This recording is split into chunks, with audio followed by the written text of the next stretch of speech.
کورد کاریگەرترین هێزە بەشداروەکانی شەڕی دژ بە داعشە.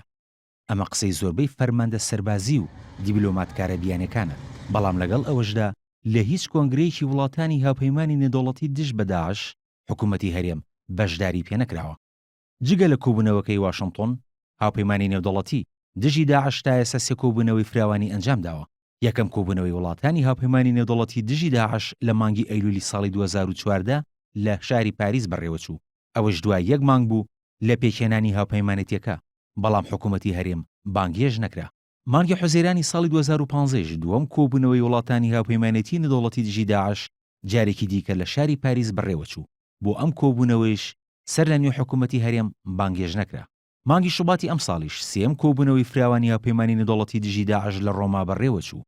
سەرباری نیگەرانیەکانی حکوومەتی هەرێم لە سەردوو کۆبوونەوەکەی ڕابردوو، بەڵام بۆ ئەم کۆبوونەوەیش بانگێژ نەکرا. چوارەم کۆبوونەوەی هاوپەیمانی نێودەوڵەتی دژی داعش لە 2021 ئەم مانگەدا لە شاری واشنگتن بەڕێوە دەچێت. بۆ ئەم کۆبوونەوەیش حکوومەتی هەرێم بانگێژ نەکراوە، بەڵام عێراق بانگێژ کراوە و هەردوو وەزیری دەرەوە و بەرگری عێراق بەشداری کۆبوونەوەکە دەکەن.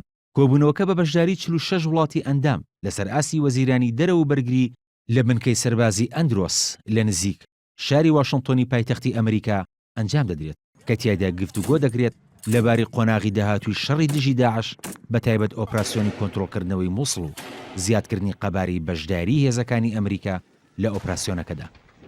بانگێژ نەکردنی حکوومەتی هەرێم بۆ کۆبوونەوەکەی واشنگتن نیگەرانی بەرپرسانی هەرێمی کوردستانی لێکەوتوتەوە.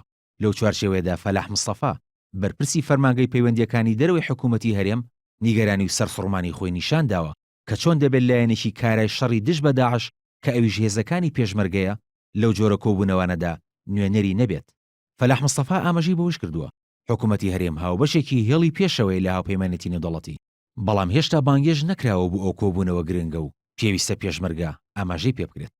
هاوکات مەسرور بارزانی ڕاوێژکاری ئەنجومەنی ئاسایشی هەرێمی کوردستان ڕایگەیاند گاڵتەجاڕیە بۆ هاوپەیمانی دژی داعش کە کوردی بانگێشتی کۆبوونەوەکەی واشنگتن نەکردووە.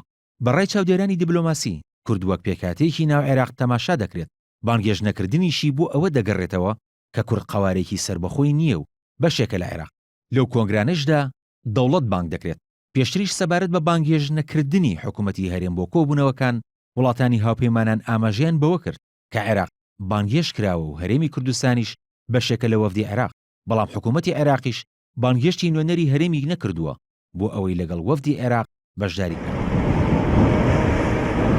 ئۆپراسیۆنی کۆنتڕۆلکردنەوەی مووسڵ تەوەری سەرەکی کۆبوونەوەکەی وڵاتانی هاوپەیمانی نێودەوڵەتی دژ بە داعشە لە واشنگتن و بڕیاری شەهێزەکانی پێشمەرگە بەشداری ئۆپراسیۆنەکە بکەن و ڕۆڵی کاریگەریان هەبێت، بەڵام هیچ نوێنەرێکی هێزەکانی پێشمەرگە لە کۆبوونەوەکەدا ئامادە نییە بۆ ئەوەی بەشداری لە گفتوگۆکاندا بکات.